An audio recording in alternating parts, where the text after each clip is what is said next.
Hello YouTube, my name is Paul, hope you're all keeping well. Welcome back to an Ocean Software pickup video. Possibly the last micro pickup video I'm likely to do for quite some time. The only other way I can really show any Ocean pickups for the micros would be via a standard pickups video. So I don't think I'll have enough games put together to make a video for a long time. It's a bit like the Hit Squad video at the moment. Still got 2 specky games to wait for. But it feels like it's been well over a year since I made my last Spectrum specific Hit Squad video. But yeah, it's a bit like that. Now in this particular video we'll feature some games I've been after for a long time. There's a game here for the Spectrum that finishes off the Spectrum standalone set. A game here for the Amiga that finishes off an Amiga Ocean related set. There's an Amiga title that wasn't released and it appeared on eBay in floppy disk form, which to be fair is very, very rare to own something in a collection that is quite unique. It might not be the only one in the world, I'm not that daft, but to have a copy of this game is brilliant. And the various other games thrown in, including a wallet game for the Amstrad. Now for those who are new to the channel, I'm a bit of a loon when it comes to Ocean Software. I do like to pick up as much Ocean gear as possible. Going for a full set Spectrum collection. It was initially just a standalone set, but now includes compilations. I'm 1 or 2 missing, one very hard one to find, and 1 or 2 that come up all the time, so I haven't picked them up. Amstrad, I've gone for the floppy disk Amstrad collection. Again, I could be missing at least 15 to 20 titles. Again, you very rarely come up. Now I go for the floppy disks over the cassettes because the cassettes I'm already doing on the Spectrum. Whereas the Amstrad, I always fancy getting myself some of those 3-inch floppy disks. Commodore 64, going for games that weren't released on the Amstrad and the Spectrum, so I've got all of those. All I've got left to do is now pick up the Ocean compilations that came out on the Commodore and not the Spectrum. So yeah, that's not too bad. I should be able to pick them up because a lot of the games that came out on the C64 were bundled in with the actual hardware, which Ocean tended to do, didn't they? They supported a lot of businesses, like Commodore in particular. I think the Spectrum as well. They were like Dixon's packs and stuff like that from Ocean. They supported a lot of people, didn't they? A lot of businesses with their games. ST, again, very much like the Commodore 64. It's just exclusive ST titles that didn't make it on the Amiga, which I think I've got them all, except for one compilation. The Amiga is Sasaki, same as the Spectrum, full set across the range of Imagine Ocean compilations and standalone, which I've almost done compilations, but the standalone, like the Spectrum, is now finished. PlayStation, 2 away from a complete Ocean PlayStation set, which is probably the easiest Ocean set to complete. PC, picking up PC games again, not released on the Amiga. I've got quite a few. There's not many missing, but I'm not entirely sure, to be honest, what I'm missing. And Nintendo machines, which I've now got probably about 40 plus Ocean Nintendo games, which is a completely different set of videos that I will do away from the micros, really, because the Nintendos are not machines that I'm familiar with. So buying these games has been quite interesting, because some of them are bloody expensive and some of them aren't. Some of them are hard to get, some aren't, as you would expect, but they're nowhere near as difficult to find as these micro equivalents. So yeah, that's kind of my journey for Ocean Software, and it will continue, but it just won't continue with the same vim and vigour, I guess, as it has over the last few years, because games are very difficult to find. I'd love to find more and more Ocean memorabilia, but that's the sort of stuff that only people that actually work for the company, or people that would have won auctions years ago from people that worked for the company, would have. So that sort of gear is really hard to find. I've got a couple of bits, but nothing unique, if that makes sense. Apart from a couple of paintings that I bought. I forgot to mention that. I've shown those on my Instagram before, but I will do a bit of footage at the end of this video, because it is kind of like the definitive Ocean video for me now. This is kind of the last one that I will do like this, unless a miracle happens and I get a load of Commodore 64 discs land at my door, which is highly unlikely. So yeah, so what I'll do then is go through my pickups for Ocean Software, including the Grail titles that I've been picking up throughout the year. Some have cost me an arm and a leg, some haven't, which is always good, isn't it? I'll probably leave some footage of the game I'm going to mention later for the Amiga. So there's some footage. I'll timestamp it in the description box below, so you can go straight to it if you want to watch it. If you don't, just skip past it. And I will do a clip then of the paintings that I picked up Again, for a couple of Ocean games. One was never used, and one was. So I'll take you through those later on.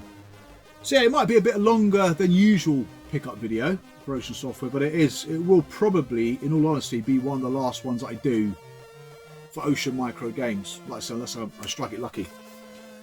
So we'll begin, as we always do, at the beginning, with a system that I used to play on at my friend's house. Now, I only ever known my mate Sam to have this system, as in, like, I know people that owned a C16. Now it's Daley Thompson's Star Events. Now again, I don't know how many games came out on the C16. I think it may just be this one, because there's some other variants that I'd like to pick up on games like the Electron, the BBC. I know there's Ocean games on those, which I don't have, but again, I'd love to have them on floppy disk. I don't think many came out. I showed you one, I think, in the last video, which was Hypersports. I'd love to have Mikey on the BBC. I don't know if it ever got released on floppy disk though. Now this was very much a pleasant surprise. It plays really well. It's a cut down version of Daley Thompson's Decathlon, I think. I didn't get much further than say like the high jump and that, but I played about 3 or 4 events. But you have to waggle extra hard with this one, more than you did on the Sinclair Spectrum, to be fair, on Decathlon. And I struggled to get very far in it. But to be fair, it's a very well polished C16 game. Again, that wasn't that expensive. You're looking at about less than £5, including post for that. It's not an expensive game at all. And like I said earlier, I am after some C64 compilations that didn't get released or anything else. And this is one of those hardware bundled compilations from Ocean called Sporting Heroes. I have no footage for any of the games here. I've never played them before. I can't imagine they look particularly great. There are games on here like Peter Beardsley's International Football, Frank Bruno's Boxing, which I think I played. I think that's the one that looks a little bit like Punch-Out, isn't it? I think.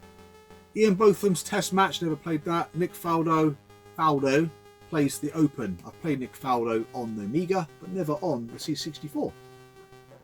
Again, that was about a £5. Cheap and cheerful. There's a few compilations like that I still need for the C64. And I'm pretty sure they're all bundled. I think one looks very similar to the Hollywood collection, but I can't remember what's on it. Now this one is an Australian pickup. Now I do have a question regarding this game, because every time I see the C64 version of this game, it's got a different cover. It's got the same artwork, but the cover's different because it's got like a large black border with loads of logos on it. And that game is Batman, the Cape Crusader, on floppy disk. Again, this wasn't cheap. I would say it's probably about 40 quid because of customs charges and post and stuff like that.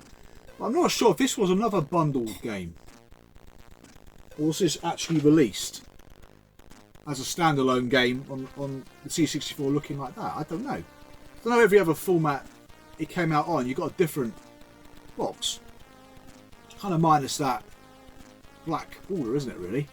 So yeah, if you know why it came out like this, I'd be keen to know.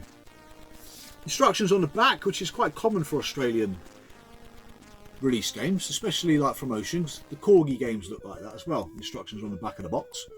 Yeah, just a curio that one, because I've never seen it like that on disc.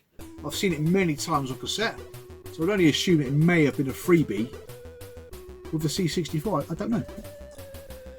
Right, next we have some wonderful Amstrad CPC games. One is a box replacement. I do have the other box to give away if someone wants it. It's no big deal. It's in average condition, but it's a game that's quite desirable and quite expensive. A wallet game. And another box. So I've got 2 boxes together. Unfortunately, I haven't got a disc for one of them, which is a shame, because it's a very hard to find compilation. First up, we have Smash TV. Lovely condition box. Hence why I upgraded it. This was about €10. I think, something like that. It was cheap. The downside is the sticker's got a bit of damage on the bottom there. But yeah, I just took my contents out. Lovely instruction manual, lovely disc. Put it in the box. Very good arcade conversion for those who haven't played it across all the micros. In fact, I think even the console versions are good as well. Probably more playable on the console because you've got the additional buttons. But playing it on the micros, you literally have the one button, don't you?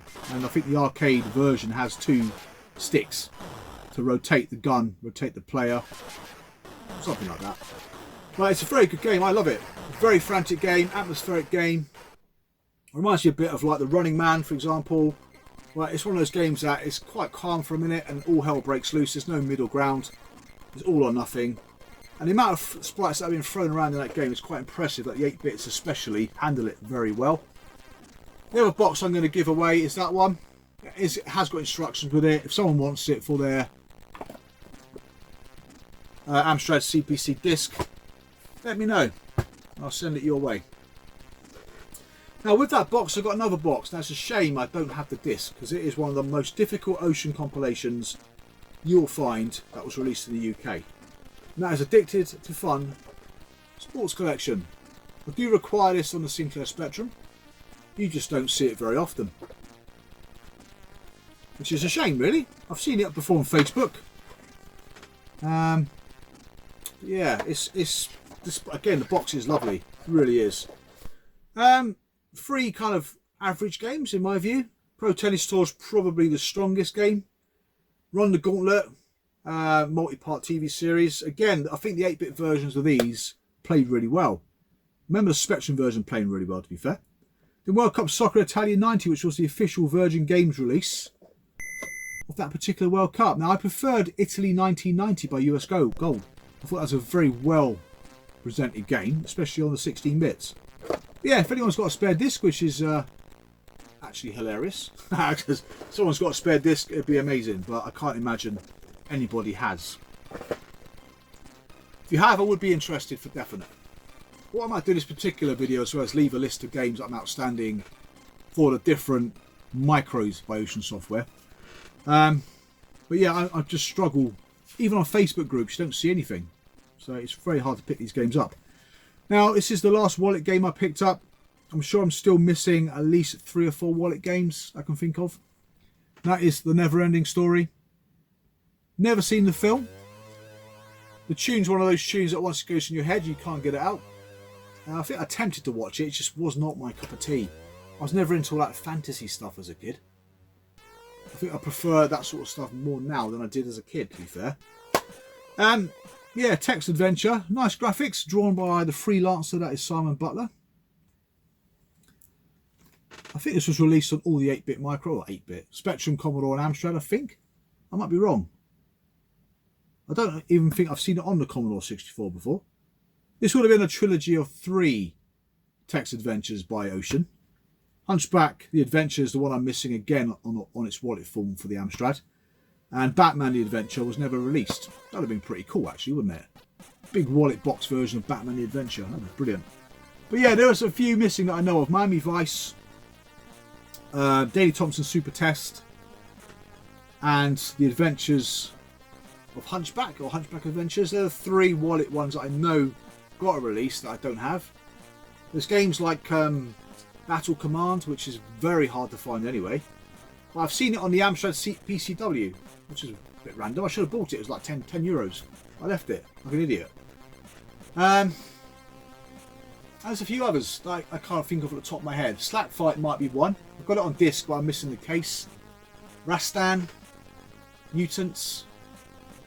Yeah, which I would have had if I won that huge French bundle, which it's a shame, but I have no idea about French variants, unfortunately. Nice, that's the Amstrad. Specky, though.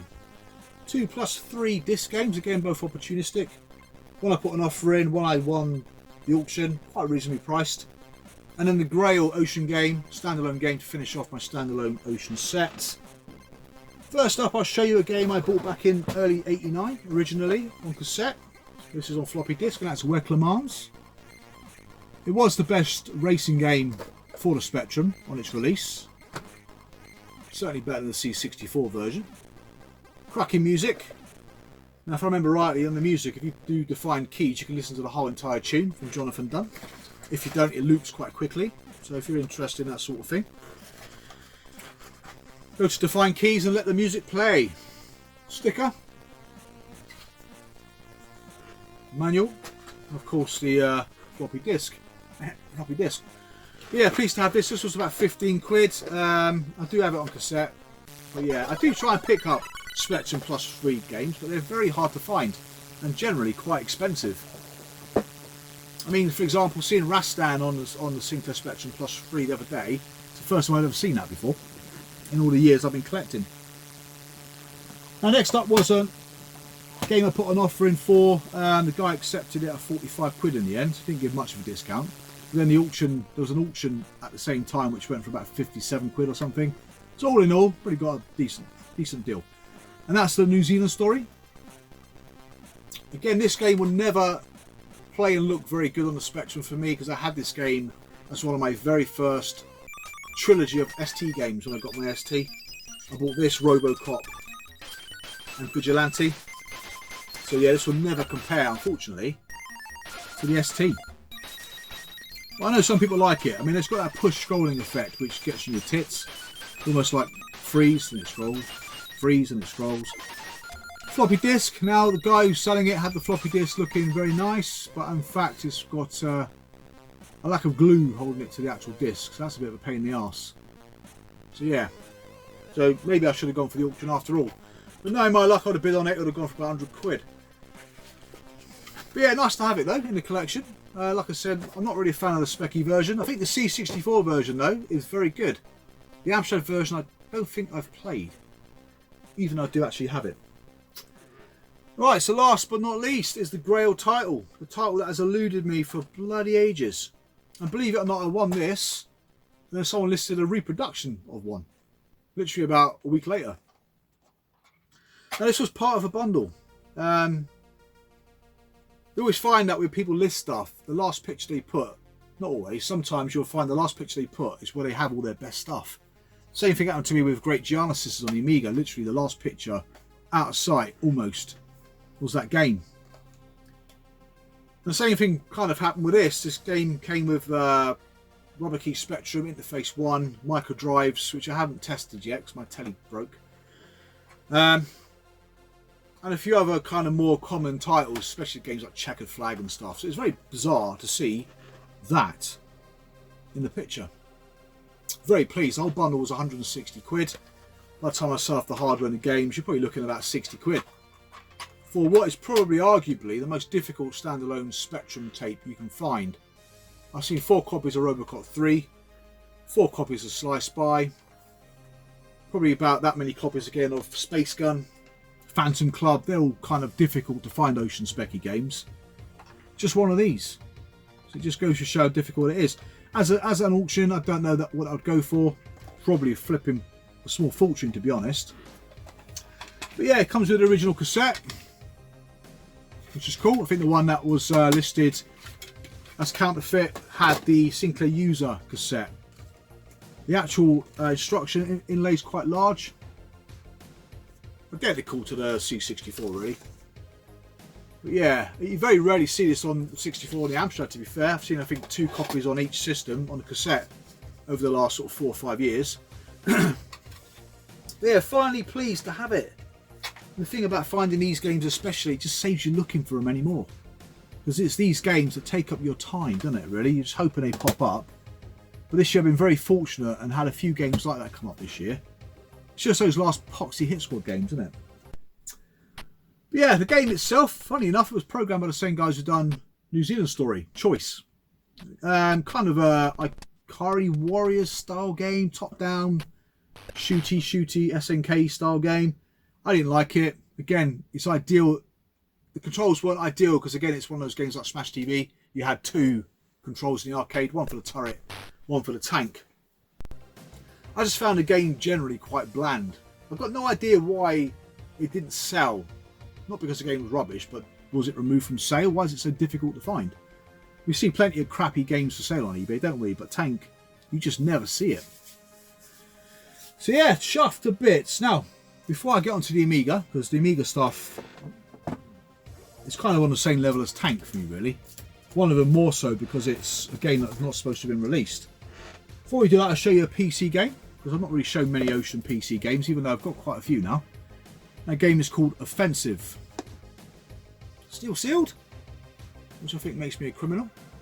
I'm not going to open it. I'm not going to play this game. I'll tell you no lies.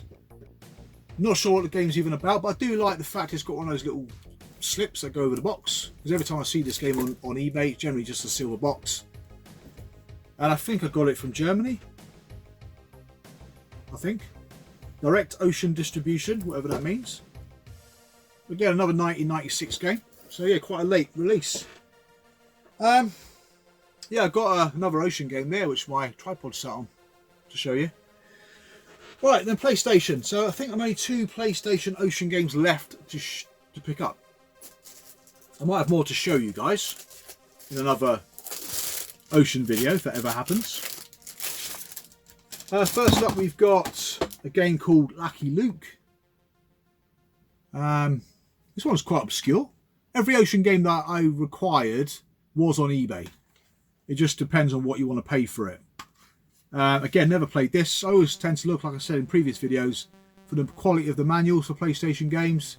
Give you some indication that the disc should be in good nick. And so should the case. I think if people look after their manuals, I know I used to, the discs generally are in good nick. Just a little tip really. Not that you need it. But Lucky Luke again, what's that? SLES 943. It's quite a latest release. I need stronger glasses, I can't actually see when it came out. Looks like 96. But yeah, that's Lucky Luke. Next up we have a game called Total Driving. Now yeah, I think I'm missing Tunnel B1 and another game I can't remember. I thought this game had something in common with Hard Driving. It looks like a standard rally game to me. Again, if you've played these games and they're any good, please leave a comment below. Just let me know if they're any good or not. Again, lovely thick manual. These are the ones that usually get destroyed. This again is SLES, which I think is the third party companies, isn't it? 00307.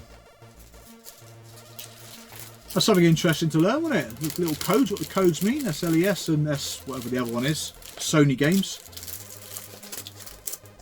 Things you learn when you're out and about.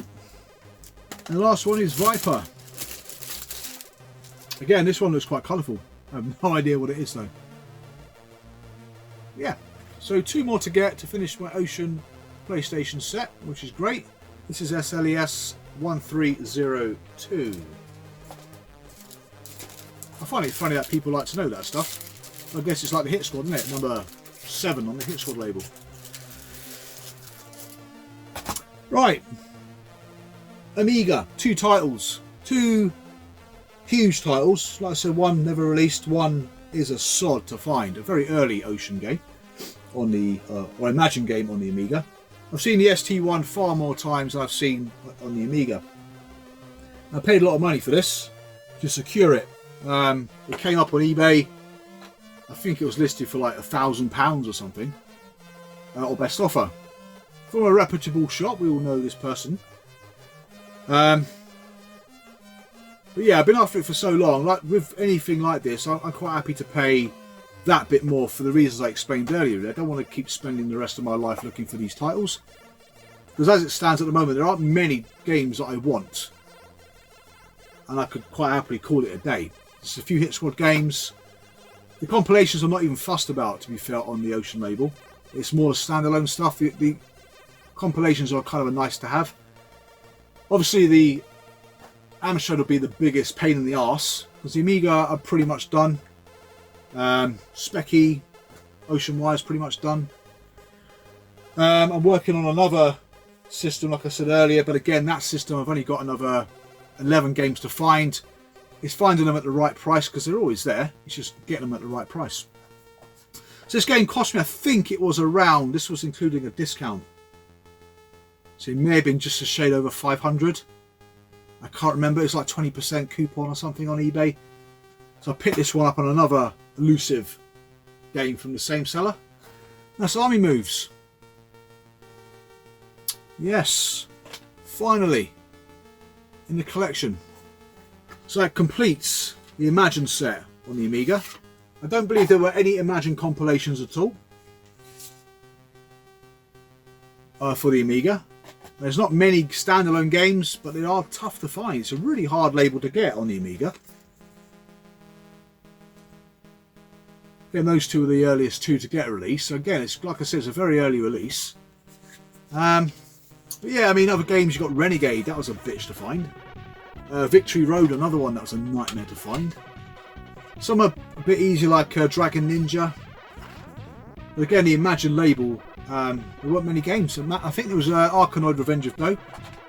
Absolutely chuffed to have that. It's, like I said, in terms of Amiga pickups generally, there ain't much I want. I think there's one or two. No, there isn't. One of them I picked up recently. There's one left that will cost a couple £100 maybe. But everything else, it's nice to be in that position finally, to be in a place where actually we're getting there, aren't we? And this bad boy turned up then. £6.99 a square yard. £6.99 it came up, and I looked at the disc. I thought, what's that? Do I have that? And for a second I had to think, because the game never got released on the Amiga apparently. Adidas Championship Football. Literally I looked at it, because it had been there for about 2 or 3 hours, sat there. I thought, am I seeing things? So it took me a few seconds to buy it. But yeah, £6.99 to find that. And yeah, probably the rarest game I got in the collection. But not long before that, I picked up a box for the C64. I wanted this box in particular because if you look at it against the Amstrad version, I quite like these medium-sized boxes. I think they're great. But I just thought I'd have it, add it to this Commodore 64 collection, because I've got that. Now it comes complete with the C64. Now apparently the Amstrad version was delayed. It was quite late on release, so you didn't get the free music cassette, which this has, and the floppy disk and instructions. What I did was I bastardised the box. It's got Amiga on it. So I'd love to know how this game got released. So apparently it was released in France. Because I found out that Billy the Kid got a release only in Europe, I think maybe Italy and Germany, via mail order company. Hence why it's so bloody hard to find. So maybe this had the same fate. Maybe it went the same way. Maybe the French got a release of it. Maybe a compilation or something. It might have an addendum for the manual, because there is no manual for it. Yeah, so I kind of made my own boxed version of it, to be fair. Yeah, it also supposedly got a release in France on the ST. Yeah, really chuffed to have that. That's probably the biggest pickup of the year in terms of its obscurity. It really is. I've had some lovely pickups this year. I will be doing a Grail pickup video just before Christmas, hopefully. If I can find all the bloody games again. I chuffed a bit. It's 2 absolutely ludicrously difficult games to find on the Amiga. Like I said, I'll have some footage of it. I timestamp it because not everybody wants to watch that. It's just some raw footage of the game. I've got to find it because I've got footage of like the menu, and then I actually went and played the game and played a match on it and just looked at some of the sort of in-game menus really. But even the programmer who wrote the 8-bit variants in a forum said it didn't get released on the 16 bits. So if anyone's got any info, that'd be great to know where that's come from. Yeah, I don't think so. I think what I'm going to do now is do a jump cut, go downstairs, take out the 2 paintings that I got. Again, I've got to try and remember the name of the guy who did the actual artwork. It wasn't Bob, it was someone else. I'll just get some footage of it to tie in at the end of this video. And in terms of ocean stuff, for the time being, that'll be it until we get more games, unfortunately. Yeah, I hope you enjoyed that. Thank you very much for watching the video. Thank you very much for subscribing. I'll see you guys again in the next clip. That'll be quite brief, and then we'll end the video. And I'll see you in the next one. Take care, and bye for now. Yeah, so as promised, just a quick overview of these paintings, really, by Gary McNamara. The light in here is not particularly great, so I'll probably do a bit more on these at some point. But yeah, this would have been the Battle Command artwork, which was used, I think, on the 16-bit versions. I'm pretty sure the 8-bit versions had completely different covers. Yeah, you got Gary's signature there. What I love about this as well, though, is the raised bits. You see it all raised up.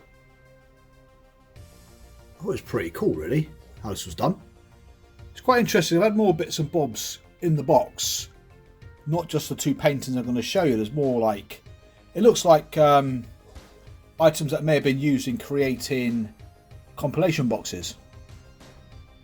But yeah, like I said, in the light it's not great. I mean, the lighting here isn't great at all at the moment because it's a bit of a rainy day. Then WrestleMania. Thought this is pretty cool. Piece of artwork here. Again, not necessarily used. But yeah, amazing. Really, really pleased to have these. These are the sorts of things you don't often get. I need to get the frames from still. They're still in the original packaging. I got them when I won them at auction. Yeah, just trying to get out the flipping light so you can see a bit more. But yeah, it's great. I mean, I did put a couple of these pictures up on Instagram. There is a link to my Instagram in the bio. But yeah, thought I'd share these with you anyway. So I don't think I've shared these before. Definitely not on YouTube anyway.